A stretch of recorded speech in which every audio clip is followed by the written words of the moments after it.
Welcome to another episode of Sludge Underground. It is myself, Marcel, and I've got Martin and Cito from WONDERboom with me. You guys, introduce yourselves and what it is you do in the band. Well, I'm Cito. I am the vocalist and co-songwriter and rhythm guitarist, as well as other little toys of the band.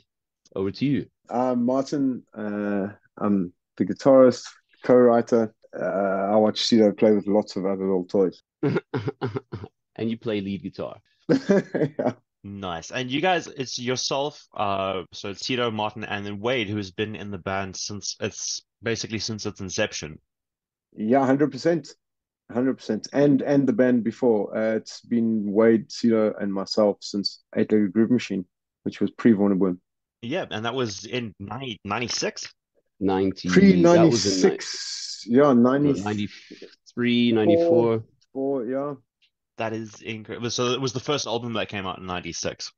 We became WONDERboom in 96. So, but it was a lot of songs that had spilled over from Eight-Legged Groove Machine because we'd never actually released anything as Eight-Legged Groove Machine. So Did the sound of the band change as like the name changed? Did that sort of change the direction of the band? Or did you guys sort of maintain the same sort of core musical values there? I think we got fucked up by the industry when we were young. To be honest, we were on a great trajectory yeah, straight for the jugular, Mart.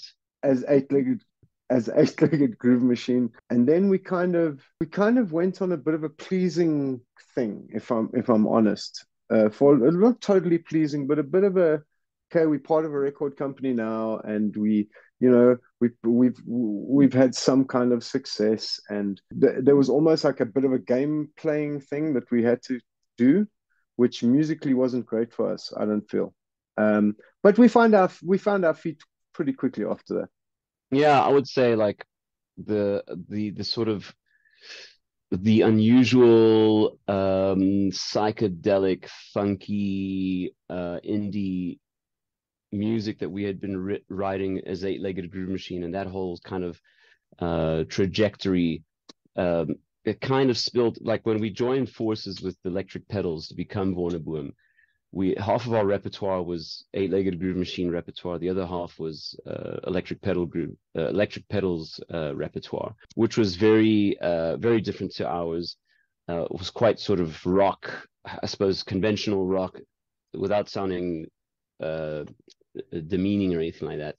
Um, and and then when we got signed up, a lot of our early demos of new songs were rejected. So what Martin's talking about is that it was almost like um,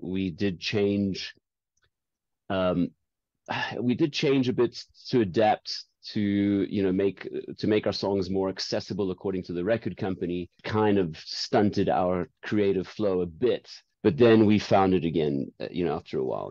We also were growing up. We also were touring. We went from teenagers kind of into young men, and we had our own ideas then and that as well. So we were more verbal about it, and like starting to push our own ideas again instead of trying to be molded by the industry. Then we kind of, yeah, found our own feet again. Did you guys sort of break away from that record company that tried to like force you guys into a certain direction when you became WONDERboom? They kind of evolved almost with us and let us. Yeah, They almost led us to a point to eventually do what we wanted. yeah. Okay, that's good though. Reluctantly. Yeah, it is good. It was just finding our feet. Look, it was a very long answer for what could have been done in a sentence, but like Yeah.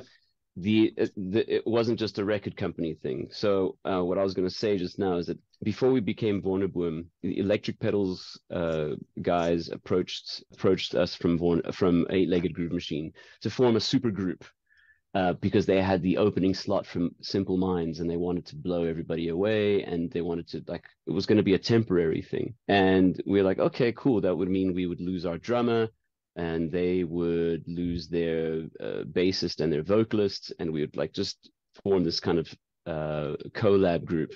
And then as things progressed, then they were like, let's just make this a permanent thing, call ourselves the Electric Pedal Groove Machine. And so that's what we did. We were a 5-piece band, and we had this mixed repertoire thing. And I think that whole journey started, it was like, it was great because our first 3 or 4 gigs, we were like touring the country with Simple Minds, playing to, I think our third gig, we were playing to like 16,000 people at Kings Park Stadium. Our second gig was like live on TV. So it was like we started quite high, and thereafter, shortly thereafter, we had dropped in popularity and everything else in success, because there's no shortcut to putting together a great band. And so we had to start learning about each other and growing in the process. And it was quite a journey to eventually become, it was about, I suppose, 5 months before 6 months before we became WONDERboom. And thereafter, we were still learning a lot about each other and our musical styles, and the chemistry had to sort of be formed organically. So yeah, to put a long story short, it took a couple of years before we started to find our creative flow as WONDERboom from the eight-legged group machine days. It's kind of impressive that you guys actually kept going because, I've heard so many stories about bands having, like a massive success off the rip, and then it doesn't consistently stay that way because obviously, like you said, there's no shortcut. There's a lot of hard Yeah, work that goes into it, and a lot of those things sort of fall apart because they're chasing that initial success. And I'm yeah, super stoked that you guys have just stuck with it, and it's obviously worked out for you guys. yeah. Thank you. I think a big motivator for us was we were always sort of an enjoyable live band. We loved jamming together. I think we appreciated and respected what we each brought to the party as far as performers. And it was for us, it was just worth. And as Martin said, we were very young, so we weren't going to give up so quickly. And then, yeah, I mean, having said that, here we are 28 years down the line, and we haven't always been flavor of the month. In fact, more times than not.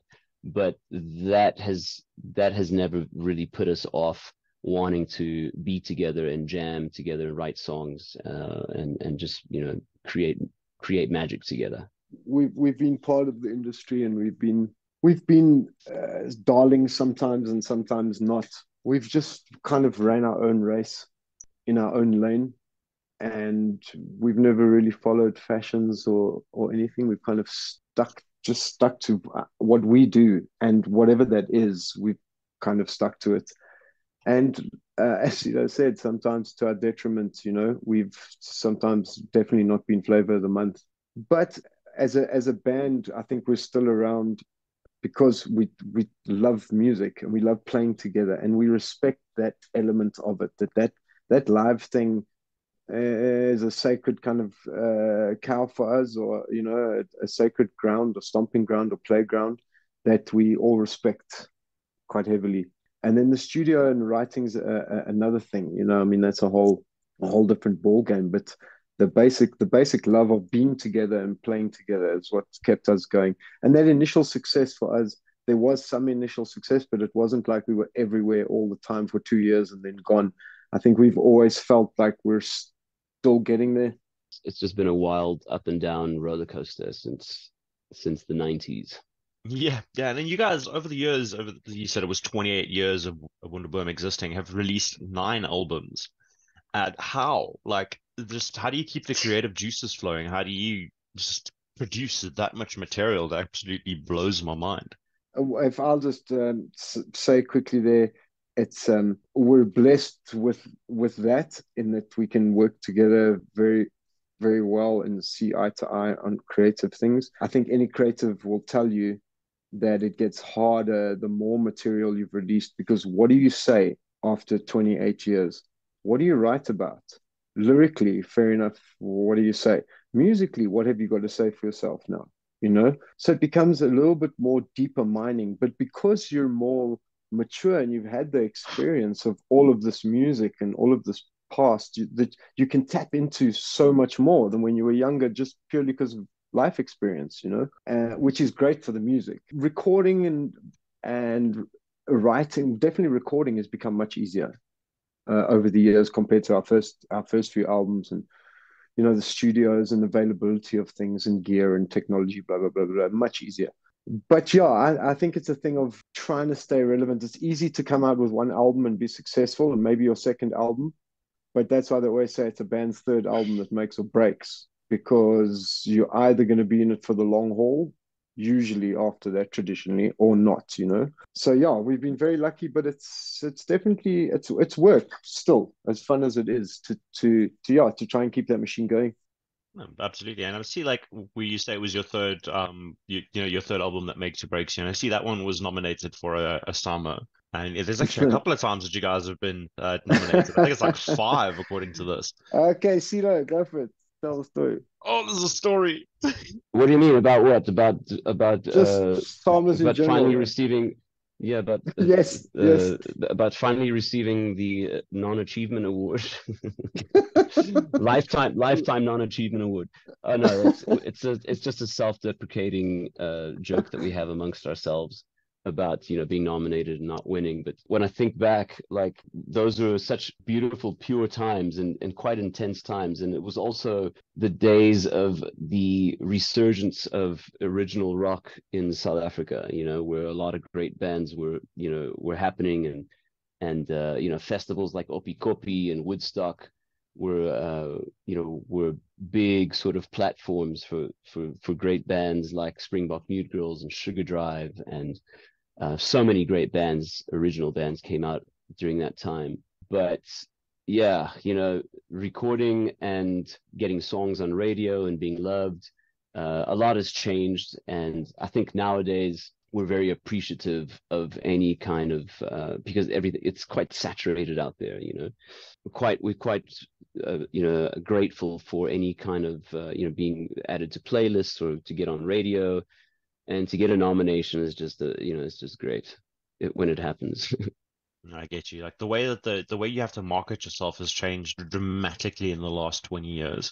I mean, even in the last 5 to 10 years, it has been such a major shift in how things actually work. Yeah, yeah, totally. The focus of, you know, from album to single now, and the sort of hard copy to digital, and you know, do you actually release anything tangible? It's quite a mind fuck. And but you know, when we started off, the rave culture just kicked in South Africa. So like rock was like definitely not in fashion at the time. And we've seen trends come and go. We've seen rock, you know, come to the fore and become popular again, and then you know, lose its coolness a few times in our career. Again, it's just something that something that you have to accept being a musician anywhere around the world, is that you got to adapt. It's not about changing your style or changing your identity, but you know, how you get your music to the people, and just embracing everything instead of fighting against it. No, absolutely, absolutely. And speaking of singles, I see you guys released one about 3 months ago with Misdemeanor. Yeah, Misdemeanor was Yes. this December.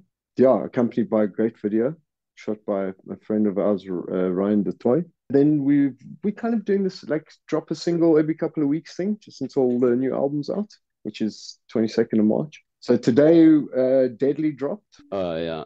This is going to be pre-recorded, so yeah. Yeah, And then yeah, 2 weeks ago we released My Name Is Freedom.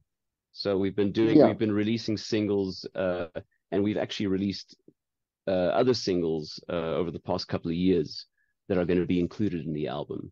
Okay. But we're finally, you know, the culmination of previously released singles and a whole lot of new singles, a whole lot of new songs, being all mashed into hard mode, which will be our 10th album now. Okay, and then that album is coming out this month or in the month of March. I'm actually not 100% sure when this episode is going up, so there's a good chance it'll be out before it goes up. Yeah, so 22nd of March, hard mode is out. No, that's absolutely sick. I'm so stoked. I want to go check out the other two singles as well when we're done here. The Misdemeanor was sick. My fiance was jamming along to it as well while I was listening. Yeah, it's got a Misdemeanor had a very kind of angled, from a song point of view for us, quite an angled kind of alternative dance floor feel with this kind of big epic chorus that happened. But yeah, it was quite a dancey track for us in a rocky kind of dance way, you know. So like, and the music, like you said, that music video is really, really cool and very well done as well. Yeah, thank you. You got to check out the Deadly video as well, will be out very shortly as well for the new single. Had great fun recording that.